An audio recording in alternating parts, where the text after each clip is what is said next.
கர்த்தாதி கர்த்தர் நீரே, தேவாதி தேவனல்லோ, இதயத்தின் ராஜாவே. சொல்லுவோம், வானாதி வானம் கொள்ளா கர்த்தாதி கர்த்தர் நீரே, தேவாதி தேவனல்லோ,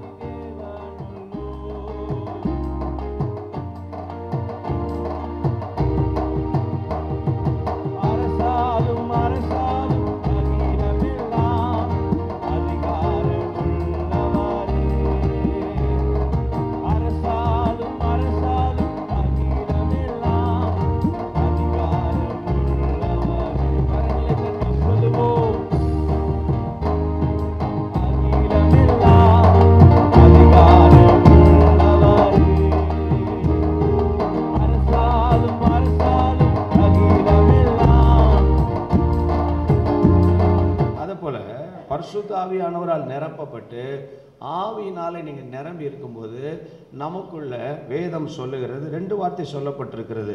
ஒன்று விருப்பம், ரெண்டாவது செய்கை. ஒன்று என்னது? விருப்பம். ரெண்டாவது செய்கை. விருப்பம் உள்ள இருக்கும். நீங்க செய்யும்போது உங்களை ஒரு ஊழியத்துக்கு போனாங்கன்னா உங்க மேல இருக்கிற அபிஷேகம் வெளிப்படும் போது அங்க இருக்கிறவங்க பார்ப்பாங்க, உங்க மூலமா இந்த வரம் கிரியை செய்து. உங்களை அறியாம உங்க செய்கை அப்படி இருக்கும், உங்க நடத்துத பேச்செல்லாம் அப்படி இருக்கும். புரியுதா உங்களுக்கு? அதை வச்சு நீங்க என்ன செய்யலாம்? தேவனுடைய சித்தத்தை மட்டுமல்ல, உங்களுடைய அழைப்பை நீங்க உறுதிப்படுத்தி கொள்ளலாம். ஆமென். ஹல்லேலூயா, ஹல்லேலூயா. அந்த செய்கை விருப்பம், செய்கை விருப்பம். உங்களுக்குள்ள ஒரு விருப்பத்தை ஆண்டவர் உண்டாக்கிக்கிட்டே இருப்பார், விருப்பத்தை உண்டாக்கிக்கிட்டே இருப்பார். அந்த விருப்பம் தான் ஒரு பெரிய ஒரு கற்பம் தரிக்கும். அது ஒரு தரிசனமா மாறும். அந்த தரிசனம் உங்கள் கண்களுக்கு முன்னாடி வைக்கப்பட்டிருக்கும். அந்த தரிசனத்தை பார்க்கணும், தரிசனத்தை பற்றி பேசணும், தரிசனத்தை ஆண்டவர்கிட்ட சொல்லணும். அந்த தரிசனத்தை நோக்கமா இருக்கும்போது அது கொஞ்சம் கொஞ்சமா நிறைவேறும். புரியுதா இல்லையா? ஒன்று விருப்பம், ரெண்டாவது செய்கை. விருப்பம் செய்கை, விருப்பம் செய்கை. காஃபி குடிக்கணும்னு விருப்பம், கீழே போய் 5 ரூபா கொடுக்கணும். புரியுதா உங்களுக்கு? புரியுதா உங்களுக்கு? அப்போ அது மாதிரி தான் எனக்குள்ள நான் ஒரு சுவிசேஷ ஊழிய அறிவிக்கணும், என் கூட்டத்தில் ஒரு 25,000 பேர் வரணும், 50,000 பேருக்கு நான் சுவிசேஷம் சொல்லணும் அப்படின்னு உங்களுக்கு இப்போவுமே வந்து எண்ணம் வந்துடணும். புரியுதா உங்களுக்கு? அந்த எண்ணத்தை ஆண்டவர் தான் உண்டாக்குறார், நம்மளே உண்டாக்குறது அல்ல. ஆமென். ரட்சிக்கப்படாத காலத்தில் எந்த சினிமா பார்க்கலாம், அதை பார்க்கலாம், இதை பார்க்கலாம். ரட்சிக்கப்படாத காலத்தில் நேரத்துக்கு ஒரு சேலை கட்டலாம், நேரத்துக்கு ஒரு ட்ரெஸ் பண்ணலாம், பார்க்குறாங்க. சொல்ல சரிதானே? ரட்சிக்கப்படாத காலத்தில் நான் நல்லா உடுத்திருக்கிறேன்னா, என்னை நல்லா பார்க்குறாங்களா, நான் பிறருக்கு கவர்ச்சியாக இருக்கிறேன்னா. ரட்சிக்கப்பட்ட பிறகு அப்போ துவைக்காத சேலை கட்டுறேன்னா, அழுக்கான துணியை கட்டுறேன்னா, அப்படி இல்லை.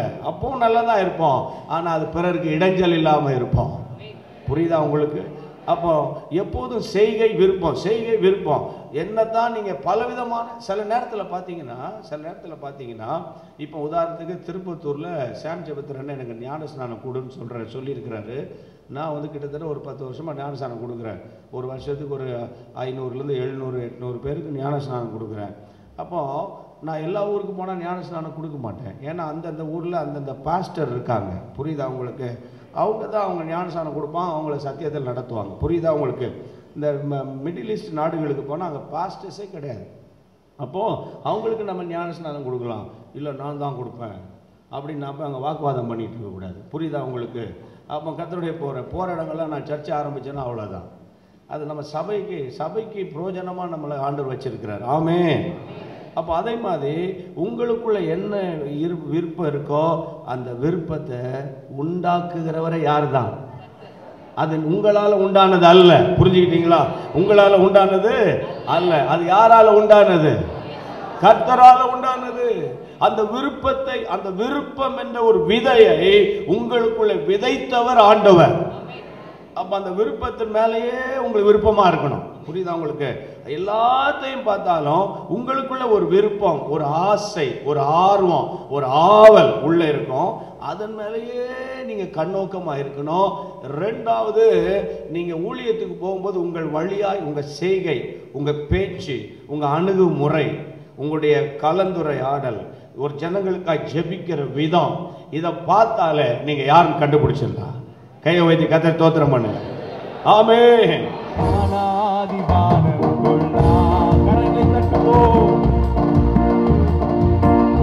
அவர் நம்மத்தில் அசைவாடி கொண்டிருக்கிறார். அவரை கரங்களை கட்டி உற்சாகமாக அவர் மகிமைப்படுத்திக் கொண்டே இருப்போம்.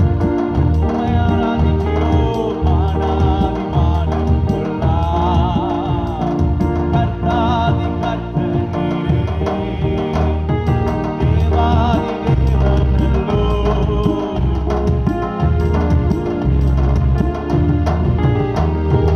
ஆனாதிமானம் கொள்ளார். கர்த்தாதி கர்த்தர் நீரே. உற்சாகமாக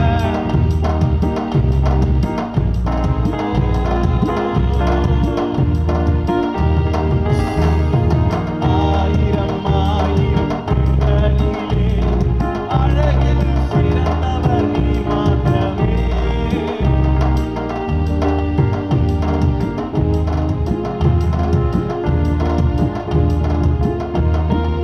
உலகின் நேசமெல்லாம் உமக்கே என்றென்றுமே.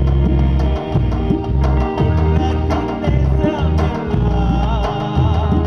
உமக்கே என்றென்றுமே. சொல்லுவோம்.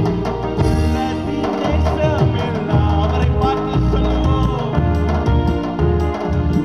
ஆமென். அவர் இன்றைக்கு சொல்லுகிறார், நீ வெற்றியுள்ள வாழ்க்கை வாழுவதற்கு, பரிசுத்த ஜீவியம் செய்வதற்கு போதுமான அபிஷேகத்தை நான் தருகிறது மட்டுமல்ல, நீ மற்றவர்களுக்கு ஆசீர்வாதமாய் இருக்கும்படி, மற்றவர்களுக்கு விடுதலையை கொண்டு வரும்படி, மற்றவர்களுக்கு அற்புதத்தை செய்யும்படி, கர்த்தரே தேவன் என்று நிரூபிக்கும்படி உன் பாத்திரத்தை நிரம்பி வழிகிற ஒரு பாத்திரமாய் உன்னை நான் மாற்ற விரும்புகிறேன். இனி பற்றாக்குறையோடு நீ தவிக்க போவதில்லை. இனி வெற்றியுள்ள வாழ்க்கை வாழ முடியவில்லையே என்று நீ கலங்க வேண்டியதில்லை. நிரம்பி வழிகிற ஒரு ஆசீர்வாதம் உன் எல்லா சத்துருக்களுக்கு முன்பாக, உன்னை வீணாய் பகைத்தவர்களுக்கு முன்பாக.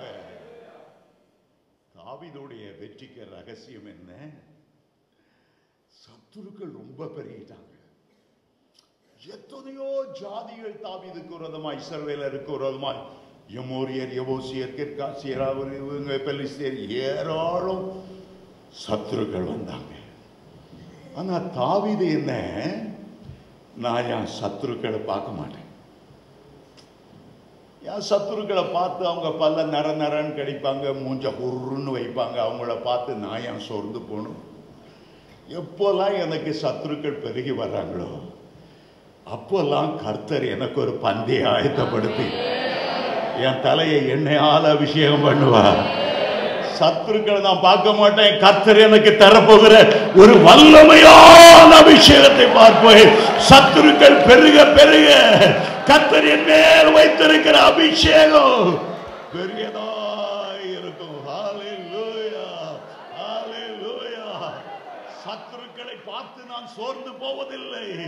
என் கர்த்தரை பார்த்து நான் பலத்தின் மேல் பலன் அடைவேன், வல்லமையின் மேல் வல்லமை அடைவேன், பரிசுத்தத்தின் மேல் பரிசுத்தம் அடைவேன். சத்துருக்களை பார்த்தா சோர்ந்து போவீங்க.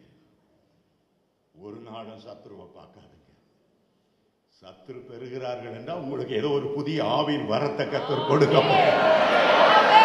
ஏதோ ஒரு வல்லமையான தீர்க்கதரிசன அபிஷேகத்தை கொடுக்க போகிறார். கர்த்தரை பாருங்கள், அவர் அபிஷேகநாதர். உங்களுடைய சத்துருக்கள் ஒருபோது மேலே வருவதில்லை. அவர்களுக்கு முன்பாக கர்த்தர் உங்களை உயர்த்துவார். ஒரு வழியாய் வருகிறவர்கள் 7 வழியாய் புறப்பட்டு ஓடுவார்கள். சத்துருக்கள் பெருகும் போது உன்மேல் இருக்கிற அக்கினி அபிஷேகம் பெருகிவிடும்.